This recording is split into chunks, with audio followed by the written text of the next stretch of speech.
Jin and Ryan are a married couple. They have been married for 30 years. They both are in their early 50s.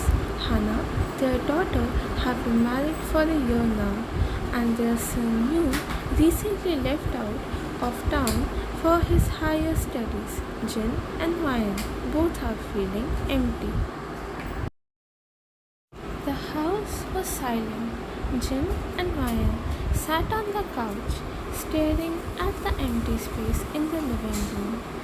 The place looked so big without the kids around. Jin tried to lighten the mood by suggesting they make up some jokes about parenting. Suddenly, Ryan burst out sobbing.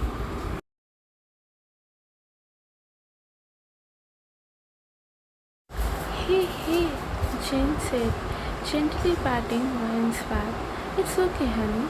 It's natural to feel this way. Ryan wiped her tears, sniffing. I know, I just missed him so much. I know. Jen put an arm around her shoulders, pulling her closer. But we can't keep them hanging onto the past. They are all grown up now and have lives of their own. We should be proud of them. Ryan nodded, taking a deep breath. Yeah, right. I wish we could go back to those days when they were little and needed us. It feels like it was just yesterday. I know, Jen said with a small smile, recalling the memories. Those days were tough but also fun. Remember their first words, first steps, first day of school? Ryan smiled through her tears. And their mischievous pranks, their school projects, their first crushes. I miss all of it. Yay, Jen chuckled. Remember when you painted the living room wall with a permanent marker because he wanted to draw a huge dinosaur? Ryan laughed, the tears stopping for a moment. Oh Lord! And when Hannah tried to dye her hair blue with food coloring? And the time Arjun tried to ride his bicycle down the stairs and ended up breaking a vase? One covered her mouth, trying to hold back more tears. And when Hannah accidentally set the kitchen on fire while trying to bake a cake for her anniversary? And how we couldn't be mad at them because they were so innocent and apologetic. Jin continued, his eyes getting a bit misty as well. Ryan nodded, tears streaming down her face again. They were so naughty, but never meant to be. They were just discovering the world in their own unique way. And we loved them for it. Jin said, they brought so much joy into our lives, even when they turned out her house up and down. Ryan leaned her head against Jin's chest, feeling the warmth. It's just so quiet now without them. The house feels so empty. Jin hugged Ryan tighter, his own voice a bit choked. It does. But we knew this day would come eventually. They are not our babies anymore. They are independent adults now. Ryan nodded, her voice barely above a whisper. I know we should be proud, but at the same time, it's hurt so much to let go.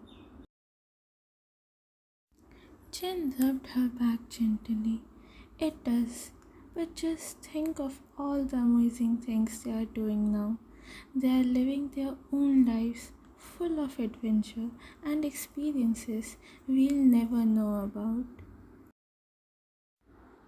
While Jin looked up at Jin, a small smile on her face. You're right. We should cherish the memories, not dwell in them. We raised them well. They are good kids.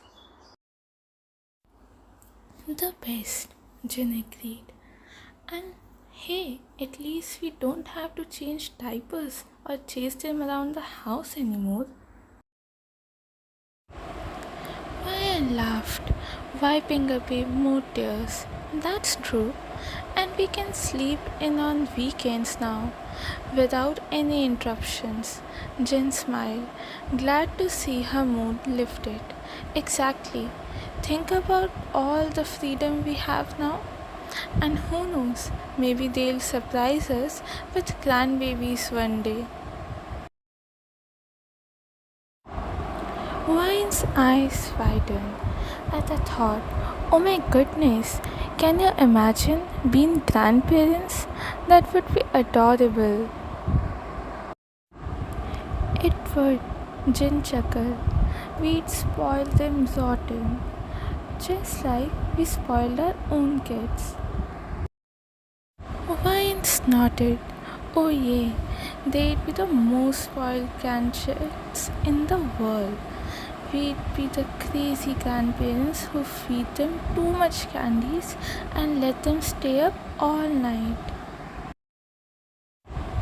Jin laughed. Of course.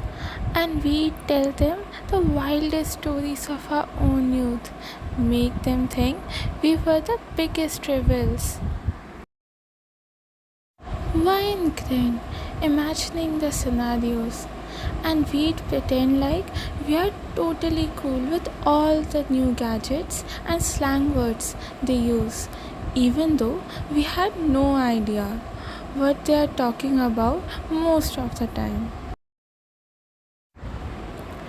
That's the most important part, Jin agreed. Gotta look like we are keeping up with the time, even though we'll be probably still be stuck in the past era.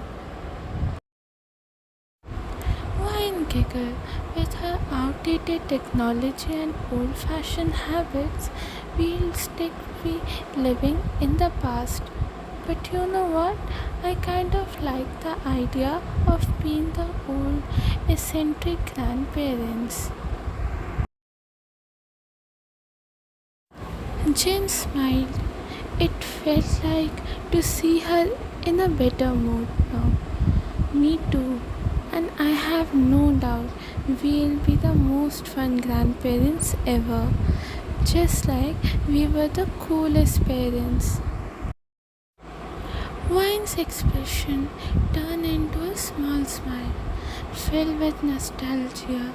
I wonder what they would look like. Our grandchildren? Maybe they'd have your eyes or my laugh. Or a mix of both, Jin pointed out. And I bet they'd have your stubbornness too. Wine elbowed him lightly, flinching annoyance. Hey, I'm not that stubborn. You're the one who never admits when you are wrong. Oh, really? Jin said, a cheeky grin on his face. I happen to think I have plenty of moments of pure wisdom and insight.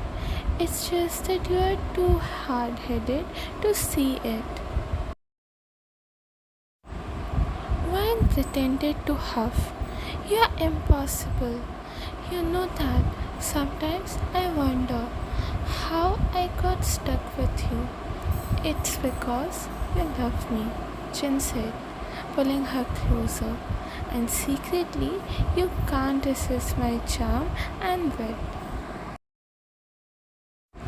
Wine playfully rolled her eyes, but leaned further into his embrace. Oh, please, your charm and wit. It's just a front for your endless dad jokes and love for bad puns. Hey, those dad jokes and puns are epitome of humor, Chin protested, a smirk on his face. You just don't appreciate the art of making people groan and roll their eyes. Why and laugh? Yeah, I think you just like seeing people face palm more than you like actually telling good jokes. Guilty as charged, Jill admitted, shrugging. But hey, at least my jokes make you laugh, mostly out of pity, but still. Why and chuckle? True, and I do love your sense of humor, dad jokes and all. It's one of the things I adore about you. Well, I'm glad you appreciate my jokes, even if it's just out of pity, Chen said with a chuckle. And I love your stubbornness. Most of the time, it's part of what makes you you. Ha! You better love my stubbornness, Ryan said, jokingly threatening him with a raised eyebrow. You're stuck with it after all. And I wouldn't have it any other way, Jen said, giving her a quick on the cheek. Your stubbornness, Fritz, is what keeps our life interesting. And trust me, I don't plan on going anywhere.